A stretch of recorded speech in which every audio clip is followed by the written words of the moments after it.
Hello everyone.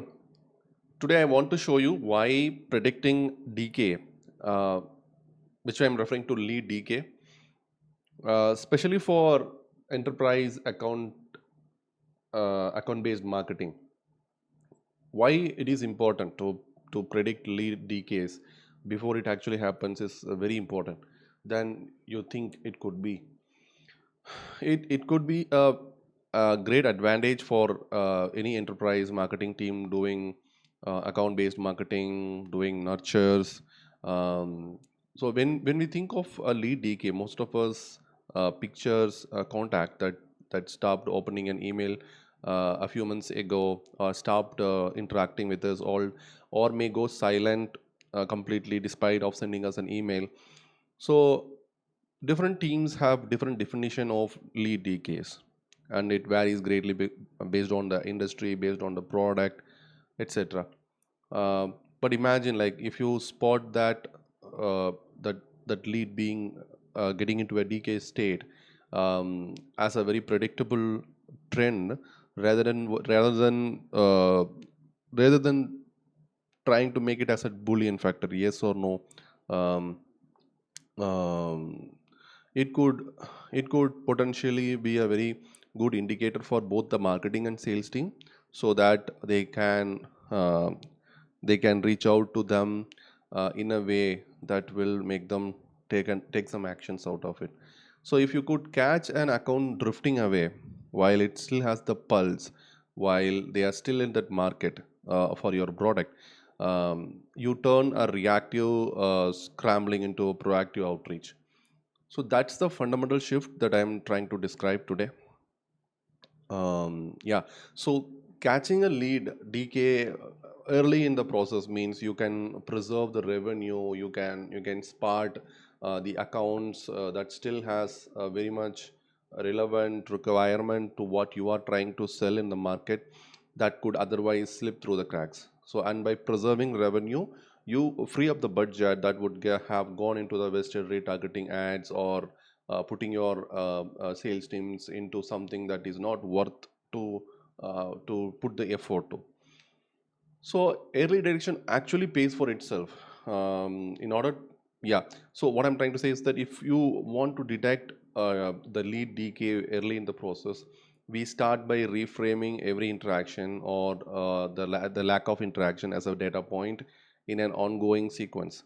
When you think in stories rather than isolated events, rather than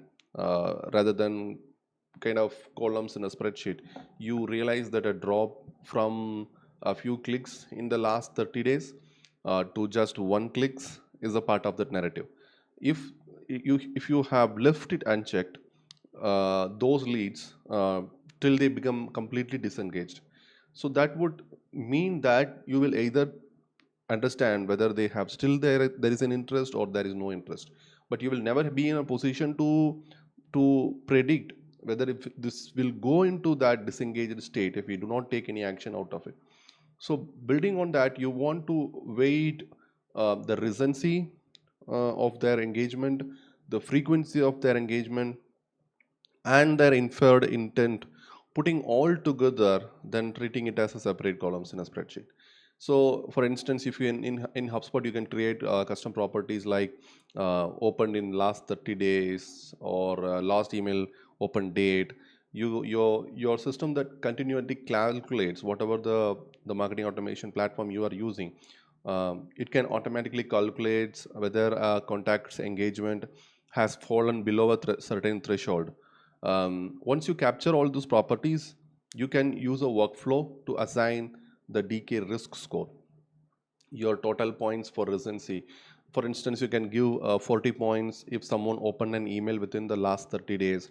If it is 20 days, you can reduce it to 35, and so on. So combine that with a property for third party intent. You can use a lot of external research signal into calculating that score to take it to the next level. Suddenly, for example, if you are very much blindsided, if a contact stopped clicking on your emails, but that doesn't mean that they are not in the market, that doesn't mean that they don't want your product, right? So they might be starting to research your competitors instead. when you integrate these kind of research signals, for instance, you can integrate, if you are using HubSpot, you can integrate Bombara or G2 into HubSpot, and you get a fuller picture whether someone has clicked in the last 45 days but shows a spike in the enterprise CRM searches. Then you can be sure that the lead is not, the lead's interest is not declining, but the lead's engagement to your brand is actually declining, and they are actually moving deeper into the buying cycle, right? Seeing these kind of signal lets you allocate your outreach from just a rescue mission to accelerate in state. As we as we layer these signals together, we create a dynamic decay risk score that keeps evolving over time.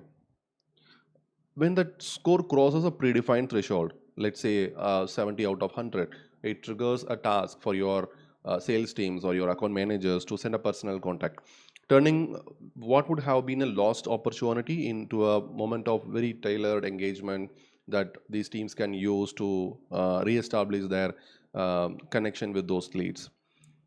So since I mentioned workflows, I would like to point out a quick tip. So you can actually configure a workflow that automatically updates by itself um, on the custom DK risk score property. Whenever, for instance, if whenever a contact opens the email in a last specified date, you can have a property called last email open date, or you can have a property for opens number of opens in the last 30 days, or you can even have a property for intent score changes. So these actually keeps the score fresh, lead score fresh, and you can build smart list around the contacts whose score have climbed into at risk category. Okay, so now if you integrate these early signals in your weekly meetings, maybe with the demand gen team or RevOps team, that means that DK becomes a very shared metrics across the teams, and not just a thing that we used to use it as one of the metrics to show why the sales or why the leads have gone down. You're actually having a metric that you can take action upon. When sales team sees a dashboard that shows top 20 at risk account every week, then it no longer becomes a data, just a data to read, but it becomes a working problem that they can take up and start working on it, you know. So that's no more a marketing problem only, but it's a shared thing that both marketing, sales, and RevOps team all can act together. uh, it could happen along the pipeline generation that your teams is working on, so it need not be treated as a separate thing. Okay, so this approach could transform the narrative from we lost the deal because they ghosted us or they have not responded us, or I'm sure that they are not in our market. This narrative will shift into another narrative called we notice their engagement trend is slowly dipping out, and we are looking for your input on what can trigger their interest again. When for instance, when your CMO shares the story in a business review meeting, you're not talking about suppressing those stale contacts. You're actually stopping about protecting a very good account that could have generated a seven-figure subscription, or you mean like that could be a very high value customer in the future for you. Okay, so you are basically